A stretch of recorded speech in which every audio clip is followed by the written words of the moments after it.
Thanks for using BlazerPulse for your service learning class. To access your virtual classroom, go to your profile, select Dashboard. Then you'll see your course listed under Courses. We're going to select Experience the University Transition 101. When I'm within my classroom, I can see the student view, which is this front-facing page, but I can also manage my classroom. Click Manage and Manage Impacts to verify your students' impacts.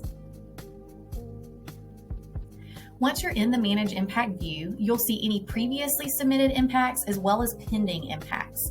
The first thing you're going to want to do is to edit the view here to make it easy to navigate. So I suggest clicking Configure Layout and getting rid of anything that is not necessary for your review. Scroll to the bottom, apply those changes, and the next time you log in, it will save your preferences. So now I can access the Actions drop-down much easier. Here I'm going to want to use the drop-down menu to select only pending impacts. It filtered out to leave just one pending impact in this instance. You can see the reflection the student provided. You can see who they listed as the verifier. Although they can list an alternative verifier, if you have administrative access to the classroom, and as an instructor, you can still verify regardless of who is listed as the verifier. Oftentimes, it's better for you to go ahead and verify instead of waiting, 3 weeks or more for a community partner to have an opportunity to get on the system and do so.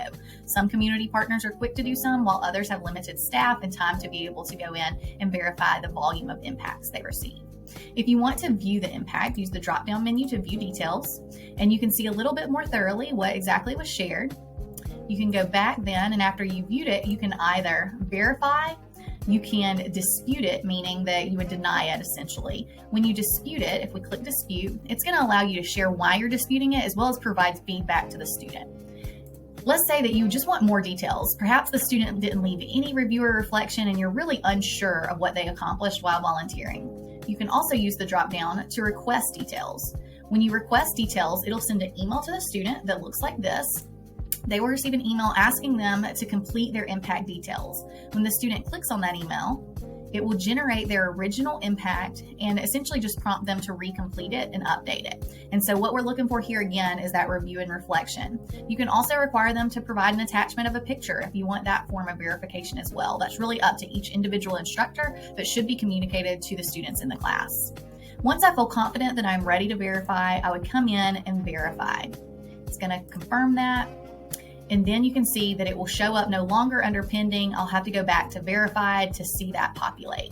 And now I can see there are 2 volunteers, or 2 students that have submitted impacts in my course for a total of 6 hours. As students are submitting these, if you want to verify just how many impacts one student has had, you can search by name, and it's going to pull up any impacts that one student has submitted. It would list them out here. You can also filter by date if you want to look for in the past month how many they've submitted, if there was a requirement within a month, for example, and you'll see those total hours.